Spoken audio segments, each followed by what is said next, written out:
YouTube, what is going on? Crowder here, and if you are new to the channel, I'm an ex-world champion Call of Duty player, now the head coach of Atlanta FaZe. I play a lot of Warzone, I play a lot of Call of Duty. We have over 110 to 20 hours of Black Ops 6 and Warzone combined right now, and we are here to give you the best loadouts from practicality of using them, easiest recoil, fastest time to kills, and everything you need to fry in Black Ops 6 Warzone. And to get right into it, I'm going to answer the #1 question that my Twitch and TikTok chat has every single time I am streaming right now at the beginning of this game before we get into the best loadouts is the best perks to use with the guns that I am using. For perk 1 slot out of all of these right now, I don't think there is any reason to use anything other than the dexterity perk. It's going to reduce your weapon motion while jumping, sliding, and diving, and you're also going to take a little bit less fall damage. Out of the other options you really have right now, I don't think any of it's really necessary.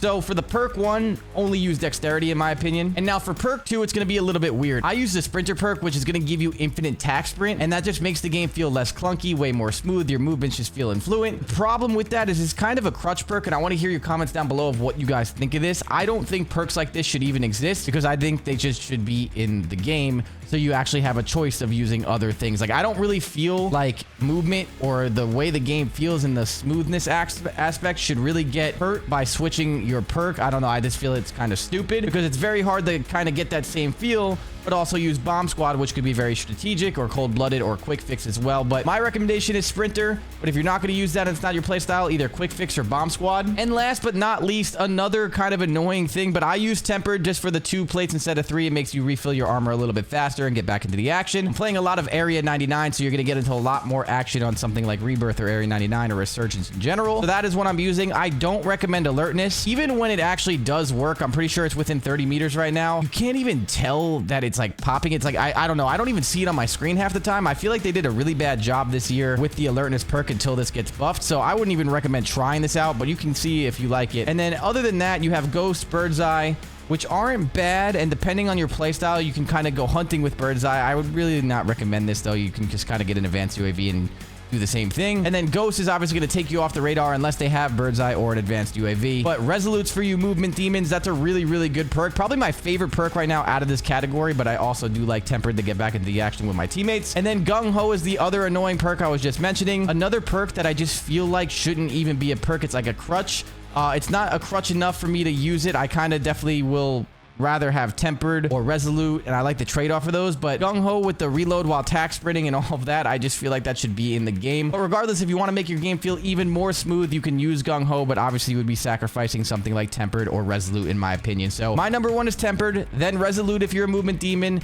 Probably my third would be Gung-Ho or Ghost, depending on your playstyle. And now that we have addressed the perks, let's get into those loadouts. All right, and we're going to start off with the XM4 right here on your screen. So there's a couple ways you can build loadouts, but in general right now, this video is not just going to be copy and paste these loadouts and try them out, but it's also going to kind of teach you how to build some of these loadouts. You're going to see there's a lot of similar attachments on most of these guns, and then I'm going to explain if you want to take off some attachments for just 5 attachment loadouts, kind of what I would do. In general, the strategy behind this right now is use the Gunfighter perk or the Wildcard. If you use the Gunfighter Wildcard, you can use up to 8 attachments on your gun. And then what you would want to do is if you go back into a class and whatever your primary weapon on these classes are, it's going to be the weapon that you can buy from the buy station. So if you go to a buy station and you go to the weapons that you want to buy, any of these primary weapons right here are going to be what's listed in that buy station to buy. So if you get a loadout, for example, like a GPR, and you want to get a Jackal on the side, all you would have to do is make a Jackal class as a primary, so something like this. And then when you have that Jackal class, you're able to actually purchase that from the buy station too, so you can kind of have that overkill without using the wild card. That is going to cost you a lot of money, but if you do contracts, it's pretty easy. But regardless, we're going to get into the fact of some of the 5 attachment loadouts as well as the Gunfighter ones. But back to the XM4, you were going to see that the Willis 3X scope is probably my favorite scope right now. The only other one I would recommend trying out. I've tried the 4 times. I didn't really like that. Now, if you notice on the Willis 3x scope, if I go all the way up here to any of these random red dots, you're going to see on the left side of your screen right here, recoil gun kick goes up by 43%. So using a more zoomed in optic is actually going to kind of get rid of visual recoil. So a nice thing to do is kind of use the 2x scope or the 3x scope. I don't really like anything higher than that. I've tried a bunch of them out right now on stream. If you don't like the 3x scope, you can definitely use the 2x scope and kind of try that out depending on the reticle and the zoom and see how you like shooting that weapon. But right now, I have decided that the Willis 3x scope is probably my favorite long-range scope for all the ARs that I'm going to be showing you, and that's what I would recommend putting on most of your guns. But as we kind of go through there, the compensator is going to be the best for the recoil. I went through the other day and tested out the compensator versus the ported compensator, and the compensator gives you more recoil control, and the ported compensator is supposed to give you that first shot recoil, which it doesn't even really do when we were kind of testing it with bullets against the wall. So the compensator is probably going to be the #1 muzzle that you want to use on your gun right now. And then moving over to the reinforced barrel, this is where it's going to get a little bit weird. So you have the damage range and the bullet velocity. If I pull up the stats, you can see that the damage range right here is up to 47 meters. That's going to be like that first kill threshold. If I use something like the long barrel, it's going to go all the way up to 55. And then if I use something like the gain twist, it's going to be 39.4. That first kill threshold can be pretty important, but of course, you're always going to have to worry about your bullet velocity and depending on how you kind of build your gun. This is kind of where knowing how to build your gun is going to make a little bit more sense here. So I like the reinforced barrel on a lot of the weapons, but also with some of these primaries that I'm going to show you, you can get away with using the gain twist barrel because that extra damage range from 39 to 47 can be useful, but then after that, it's not going to really matter much. So depending on how much you think you're getting into those mid-range fights, or if you're playing Urzikstan versus Area 99, a lot of this can change, and of course your bullet velocity. With the reinforced, you're only going to have 900 bullet velocity, and that's going to be pretty good on Area 99, so you can use this more as a resurgence build. But if you want basically something that's going to be closer to hit scan or just a little bit easier to shoot from those longer ranges, gain twist can be very useful. But you can also pair these up with something like the overpressured rounds, which gives you bullet velocity as well. So if you wanted to use reinforced and this gun doesn't have that much recoil control and it's really easy for you to use, you can use a reinforced barrel for that damage range or a long barrel, but then you can pair it up with the overpressured rounds for 20% of a bullet velocity increase, and it can help you out a lot there as well. So you can definitely kind of get away with the overpressured or not using the overpressured, or you can combine them and basically have like 1200 bullet velocity in some of these builds, and it is just really helpful. So you can play around with that and see what feels the best, but I'm going to show you what I recommend now. Going back to the reinforced barrel with this M4, I really like the damage range, and the bullet velocity being 900 on Area 99 is kind of perfect for me. Anywhere from 900 bullet velocity and above is going to be perfect for resurgence. If you were playing big map, I would say around 1,000 is the sweet spot and above for that, but it's really not that big of a deal. All you would have to do is lead more. But anyway, the reinforced barrel is going to be the one that I like recommending on the M4, and I'm going to show you the time to kill here in a second. But vertical foregrip is going to be very important for horizontal recoil. Extended Mag 2 is going to give you a 60-round magazine. The quick draw is just for the most snappy ADS feel. I don't really think on some of these main guns you don't really need any of the other rear grips. A lot of these rear grips could be cool, like dive to fire speed and slide to fire speed. Kind of cool to get cracked out with, but realistically, that's much more of a submachine gun's rear grip compared to a assault rifle or a main primary gun rear grip. So I like using the quick draw or maybe the commando kind of for like the sprint to fire and ADS, like a little bit of a balance of both. But that's what we're rocking on that. And then for the M4, this stock is going to be the combat stock. And the reason why I'm using the combat stock is on the right side here. I like the balance stock on a lot of these guns, but with this one specifically, you have the same aim walking movement speed, but you have more of a flinch resistance with this M4 and the combat stock, where if you're using the balance stock, you will have a little bit more movement speed, but your movement speed, and it's not sprinting movement speed, just your regular movement speed doesn't really matter that much, especially if your ADS strafe speed is the same exact speed. So I don't really think on a primary weapon, sometimes you necessarily need the balance stock, so you can kind of go back and forth with that. So I'm using the combat stock on this right now. Maybe I'll go back to the balance stock, we'll kind of see. But these two are the probably #1 and 2 stocks that I would recommend on some of these assault rifles, especially the M4. And then the recoil springs is going to finish this one off with the extra horizontal recoil control and vertical control. So yes, this is the M4 class, and I wanted to kind of go through this one a little bit more in depth to explain exactly why we're using some attachments and how you can kind of mix and match and build your own loadouts for your own playstyle. And now let's move on to the next loadout. And here you have the next gun that we're going to be talking about is the Model L assault rifle, and the attachments are going to be very, very similar as I explained earlier. It is going to be the Willis 3X, the compensator, the gain twist barrel for the Model L I actually like a lot. I like this gun feeling a little bit more of a bullet velocity heavy weapon where you can just kind of look, snap, and beam people. It feels really good in Area 99. It feels really good on the big map. Overall, though, I will be honest with you guys, I've been playing much more Area 99 than I have been playing the big map at Urzikstan. I think the Urzikstan reverting back to the old stuff just kind of sucks. So I've been enjoying Area 99 more. Let me know what you guys think about that as well in the comments. But yeah, it's going to be very, very similar to these attachments right here. And then, of course, you can add the recoil springs or the overpressured. And if you want to see the gain twist with the overpressured combined, I can get this bullet velocity all the way up to 1400, which is actually ridiculous.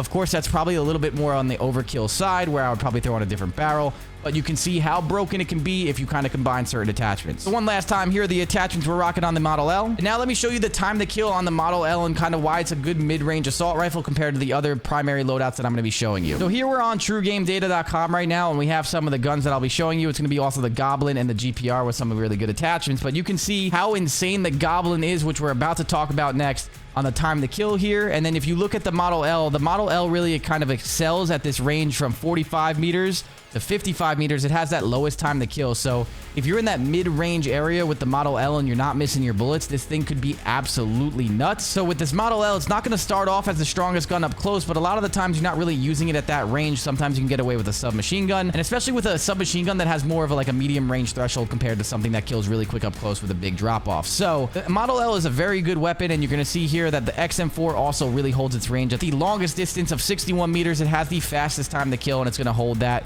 along with the Goblin. So you're going to see why the Model L is kind of that play style where if you feel like you're kind of posting up on roof stops and you want to melt people from a little bit farther but not too far, and you just feel like you're kind of keeping that mid-range distance, this is something that's going to feel really, really good. And now I know you guys just saw that Goblin time to kill, and now you're definitely interested on the fastest time to kill gun in this video. And out of all the assault rifles, it's kind of weird that the Goblin is as good as it is, considering it was probably everyone's least favorite gun in multiplayer. I actually liked it a lot in multiplayer, but that is besides the point. This gun shreds people. It shoots really fast, and now it is a single fire gun. So this gun is going to shoot single fire, but if you hit your shots, it is going to be absolutely lethal, especially if you get some headshots in the mix as well. You're going to shred your opponent. And also, it is single fire, but it does shoot very fast. So this is the kind of the attachments we're rocking on it right now. The Willis 3X, the compensator, the same thing with this one though. The gain twist barrel, this thing has an insane time to kill already, so you don't really need that damage range in my opinion. The effective damage range is 45 meters.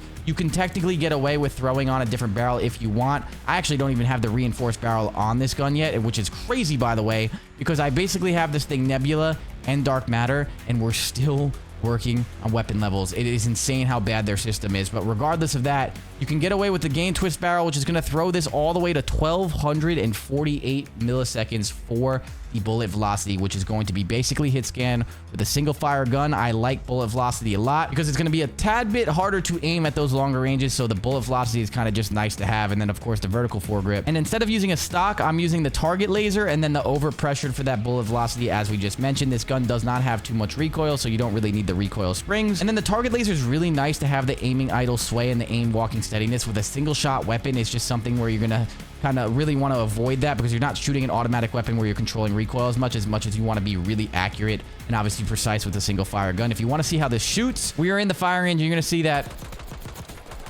you can shoot a single fire gun that fast where it kills that quickly. If your playstyle is a single shot kind of weapon and you're precise, you can get really quick kills, really fast kills, and especially if you have headshots in the mix, you will do crazy damage in the sense of what you need to do. So try out the Goblin before you knock it. I promise you, I didn't think this gun was going to be as good as it was, and it is absolutely insane. Probably my #1 gun that I would recommend to most people right now if you can shoot single fire. And last but not least, for primary weapons assault rifles, the GPR is probably everyone's #1 go-to gun when it comes to practicality, zero recoil, very easy to shoot, and also having a good time to kill. You guys saw the time to kill chart earlier. This thing is 100% competitive, and it's going to be the easiest gun to shoot out of the 4 that I just showed you guys. Probably the best handling, and just overall a very fun weapon to use. And the attachments are going to be the 2X or the 3X. Recently, I've been trying the 2X on this again. I'm kind of going back and forth on those optics. They're both really good. And then the compensator, the gain twist barrel for some more bullet velocity. This thing doesn't have that much recoil, and then with the bullet velocity kind of hitting hard, I just like the way it feels. And I don't really care about that mid-range effective damage range too much, considering I'm using a submachine gun a lot anyway. With the vertical foregrip, the extended mag 2, and then I've been using the balance stock on this one, and then the recoil springs. This gun is going to be so easy to shoot. And as you guys can see, with the 2X scope right here, it is very, very easy just to absolutely laser people, and you're going to be able to shoot really, really easily and track your opponents throughout Area 99 and the big map. So here are these attachments one more time if you want to get a screenshot or anything that you need. And again, this is probably my #1 most practical gun to recommend. If you're a little bit more precise, the Goblin. And then I would say the Model L and the XM4 are kind of 3 and 4, or 3A and 3B for me right now. But those are the best primaries that you could be using in Black Ops 6 Warzone. Now let's go over to those SMGs. And first up for the SMGs that we will be talking about is the PP919. This thing is probably the most practical gun to use again. I think the iron sight on this gun in general, as you can see with these attachments equipped, is just very, very kind of open, easy to shoot, and you're going to see that this gun does not have that much recoil at all. And the more you just kind of shoot this gun, the easier it is going to be to use. And the way you can kind of set these attachments up is really nice as well, and here is the reason why. The compensator is going to be just as important as it was on those primaries, as we explained. And then when it comes to SMGs and the barrels that you want to use, there's two ways you can kind of look at this. The first way is going to be, if you want to use the reinforced barrel, you're going to get some of that bullet velocity that we were talking about earlier to 702, which with an SMG can almost be overkill because most of your gunfights should happen probably within the 0 to 20 meter mark, where bullet velocity doesn't really matter that much. But at the same time, some people do like having the bullet velocity to make that absolutely hit scan within those ranges. And then you could use the reinforced barrel, or again, if you want to switch up the attachment and go to your long barrel, you can see right here, this number is about to change from 15 to 17. And if you think those extra 2 meters do actually mean a lot more than the bullet velocity, you can build your gun with that as well. A lot of people have been going with the reinforced. I've been on the fence of in between. It kind of depends on your play style, and if you're playing a lot in buildings or just someone that is very aggressive, that you want to take the fight into those close quarter combat kind of fights, the long barrel can be very good because 17 meters is probably closer than you think. But if you're someone that's kind of using this as more of a sniper support, or if you're using a primary that you kind of need a little bit more range as your secondary gun, that's where that reinforced barrel kind of comes in for that play style. So it's more of a play style thing, but I would recommend either the long barrel or the reinforced. You do not need a gain twist barrel on subs right now. If that changes, of course, I will let you know. But for now, we're going to be using the reinforced barrel on this, and then we're going to scroll through the fast mags. Is going to be something that is kind of different on this, that it's not going to really be different on the rest of these loadouts that I go to. And the reason why you're using the fast mag 1 on this gun is because right here, if you look at the bottom right, the mag size is 64, where if you put on the fast mag, you still have 50 rounds in the magazine, and you're also going to get the benefits of the fast mag, which is ADS, sprint to fire speed, and just overall reload quickness, which is just nice. You don't need 50 bullets. This gun's time to kill is still super, super competitive, so you don't need all the extra shots. But if you're someone that doesn't really care about reloading fast, or maybe you're not as accurate and you want some extra bullets in the magazine, you could use extended mag 1 and slow yourself down a little bit, or you can just not use this fast mag and still be really good. I wouldn't recommend going anything over fast mag 1 because you're obviously going to need to be able to shoot more than one opponent. Even if you're playing solos, those third parties can be very annoying. So fast mag 1 is what I'm choosing here. And then on SMGs, the difference here compared to the primaries is going to be this rear grip. The ergonomic grip, I think that is going to be nicer to have the ADS speed over the sprint to fire speed. I know that sounds weird, but I feel like with omni movement in this game, the CQB grip is just as good as the ergonomic grip, but it's going to slow down your ADS, and I like feeling snappy kind of up close and when I'm aiming in. And most of the time with omni movement, I'm sliding and just moving around a lot, where I'm not actually only just purely sprinting. So that sprint to fire speed, I can kind of get away with like making it, instead of like, you know, what is it, 130 or 150, that extra 35, 40 milliseconds you lose isn't the worst for feeling a little bit more snappy. So a lot of professional players are also using this grip in the CDO, and that's even more of a fast, quick reaction time kind of game. And you're still kind of seeing a lot of people go to the ergonomic grip. So these two grips, you can kind of go back and forth, whatever feels better for you. But I like the ergonomic grip a little bit more than the CQB grip, but those are the only two I would really recommend for this right here. So we have the ergonomic grip mainly for the slide to fire speed. If you actually don't have this on, by the way, if you guys just want to see, the slide to fire speed is at 320 milliseconds, and if you put it on, it's at 150. That is huge in a game that you're sliding around most of the time. And then moving over here, you're gonna have the balanced stock. Now, I like the balanced stock over the combat stock here. You don't really have too much flinch, and your movement speed is just a little bit more important on a submachine gun than it is on, obviously, a primary. So that's why I like the balanced stock on all the SMGs. Some people are kind of using the no stock, which is the hip fire movement speed too. It kind of moves your movement speed and your crouching movement speed. I don't really think that's necessary, and you're not strafing as fast as you can be. So I feel like the no stock is kind of a placebo right now. But if this does fit your playstyle, try it out and let me know what you guys think. But overall, I think the balanced stock is the #1 stock right now to use on SMGs. And then continuing to scroll, the laser that I'm using on most of these SMGs is not going to be the target laser. It's actually going to be the hip fire to ADS accuracy. It just makes it feel a little bit more snappy alongside the ergonomic grip when you're obviously using something that's helping you snap on an ADS faster. So I like this laser a lot. It's not very visible in the game either. I know it says that it is. I haven't really got caught giving away my position too much with this laser, and also I haven't really seen anyone's laser either. I think this is not as visible as it used to be in some of the older CODs, so it's even kind of nicer to use a laser sight in this game. And then alongside the recoil springs just for the extra recoil control. So you can absolutely beam your opponents when you're using this gun. So there are the attachments for the PP919. And let's move on to the next SMG. And that next SMG is right here, the SOG. So I do love this gun. This is my favorite weapon, but it is not the best weapon out of the three. The reason why it's my favorite is the iron sights just feel so good. If you shoot this gun in the game, it just gives me the nostalgia a little bit. And just in general, a very, very easy gun to kind of control. And it's going to be very fun. You're going to move pretty fast with it. And just overall, it feels very easy to use and user-friendly when you're kind of just running around. The iron sights on this gun are also just as good as the PP919's iron sights. And it just makes me feel like I'm playing Black Ops 4, which is one of my favorite CODs in general. So the SOG is going to be one of my favorite guns here. It has the time to kill. As you can see right here on your screen, the SOG has a 660 time to kill within 10 meters. And then it even does hold its range pretty well right here, being the number 2 time to kill up to 17 meters. It has a weird little drop off in this mid-range, but overall the SOG is going to be a very effective SMG. It's going to have a lot of range. It's not going to have that bad of a drop off and just going to be a pretty reliable gun overall with how easy it is to shoot. So yeah, the attachments we're rocking right now is going to be the compensator, the reinforced barrel. The Ranger foregrip is going to be very nice on these SMGs too. It's going to give you a little bit of a horizontal recoil control, which basically is what the vertical one does. This one's going to help a lot more with the horizontal. But on SMGs, movement is very important, and if you take off the Ranger and you go to vertical grip, you would actually lose some of the sprinting movement speed by 5%. So you go from a 6.8 millisecond sprinting moving speed. If you use the Ranger, you have a 7.2. So that's very useful when you're trying to slide and break cameras and just be fast and overall just smooth with your SMGs. The Ranger foregrip is going to be the go-to for most of them. So you're going to be able to move pretty fast with the SOG. And then, of course, the Extended Mag 1. You could use the Extended Mag 2, which gives you 55 magazine size if you're not as accurate or you feel like you're just missing some shots. But it is going to slow down your ADS and your sprint to fire speed. So it's kind of just like what you prefer on this one. But you can kind of go with either of those. I wouldn't use the flip mag or the fast mag at all, especially in Warzone. And then the ergonomic grip, the balanced stock, the Strelic laser, and then of course the recoil springs, just like we showed you. And I immediately know you guys looked right down low to the lowest time to kill, which was this gun right here, the Jackal PDW. This is the CDL gun of choice right now from all the professional players. Most of the Warzone guys are dominating with this gun. It's going to have the fastest time to kill up close, and that's all that really matters, and it still has some pretty good range too.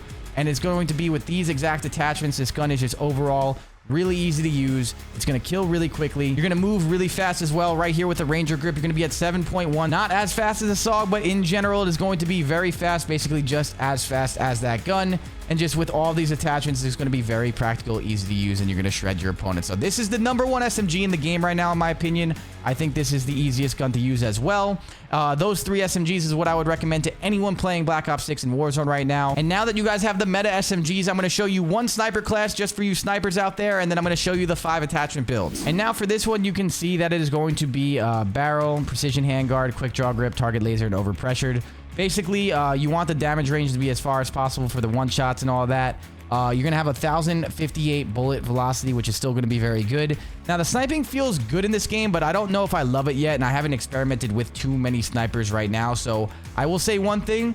This sniper class is the best that I've built so far. I've sniped with it a little bit, but not too much. And that being said, I am still going to be experimenting with this more. The more I learn about these guns, and obviously the game has only been out for a few days, the more I will give you obviously better information of everything that you need to know. But this is kind of what I'm recommending for sniper classes right now. But I want to use the community here to help each other out. If you guys have any crazy crack sniper builds, SMG builds, or assault rifle builds that I've either missed or maybe you want me to try out, leave them in the comments below, because this is not just videos about me telling you guys, you know, what's the best or what I think, as much as it's also our community of building our community to help each other. And of course, you guys help me as much as I'm trying to help you guys out as well. We're trying to build the community here on YouTube and Twitch and everything. So that's why I want to make sure you guys are letting me know what you guys think about everything Call of Duty. And now to close out this video, let's talk about these 5 attachment loadouts that I promised you guys in the beginning, just in case you guys don't like using the Gunfighter strat to obviously buy your weapon and you really want to just only use Overkill because it's just too much of a hassle. And for the 5 attachment builds, and this is going to go for most of them, we're going to go through one assault rifle just to explain my thought process and what I would kind of prioritize, and then of course one SMG as well. But you're going to see here, this is going to be the GPR class that we were just talking about a little bit earlier. And I'm going to be using the first 5 attachments here. Now, I don't think the rear grip is very necessary. It is very nice to have when you're using primary gunfighter, but if you only want to use overkill, you don't necessarily need the quick draw grip, just because it's just aim down sight speed and you can kind of get away with not using that. It's not going to help your recoil, and that's going to be probably the #1 thing I would kind of prioritize, with that and bullet velocity as well. And then moving over to the stock too, you can use the balanced stock if you're using gunfighter, but I think this is also something that you can get rid of You don't necessarily need that ADS movement speed. It is just something that is kind of helpful, where the recoil control and that bullet velocity is going to be prioritized over that as well. So if I was getting rid of attachments, I would get rid of the rear grip, the stock.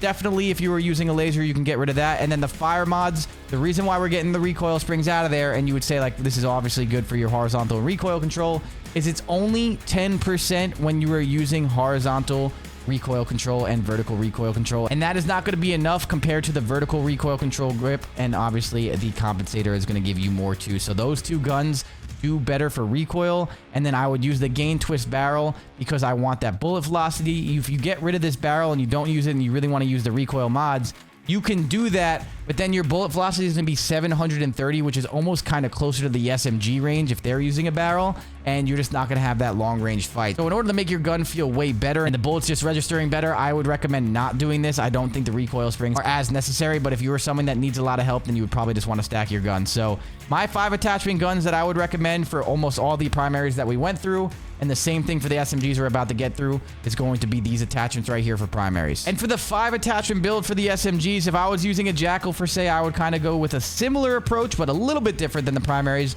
We don't use optics, which is kind of nice.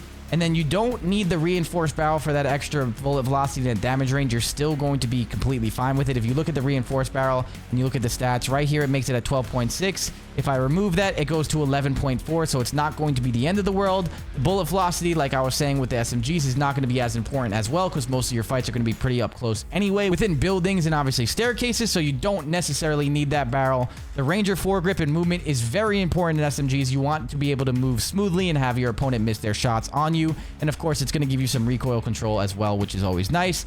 The extended mag 2 is always going to be necessary, especially in Warzone with plates. You're going to need a lot of extra ammunition in the magazine to make sure you are getting those kills. And then the ergonomic grip is probably one of the most important things on SMGs, and the reason why, even though primaries were a little different, is that the slide, the fire speed goes down all the way to 144, where if you don't have that on, it is at around 320. It's just going to be very clunky. It's going to feel very bad. And even if you have good movement, that delay is going to absolutely throw you into the blender, and you're going to miss a lot of kills because of it. And the balance stock is going to be the same reason. This is more important because of the movement, the ADS speed. Everything with SMGs is going to be movement, making your opponent miss you and you still being able to hit your shots. And the balance stock is going to be just that. So the 5 attachment build on the SMGs, right here for you. And that about wraps this video up. If this video has helped you in any kind of way, like, comment, subscribe, and all that good stuff. I hope I was able to help you. Make sure you guys leave comments below on anything that I missed, secret kind of builds that we can kind of test out, or again, just help each other in the comments. I appreciate the community that we're building. Thank you for supporting this channel, and I'll see you guys in the next video. Peace.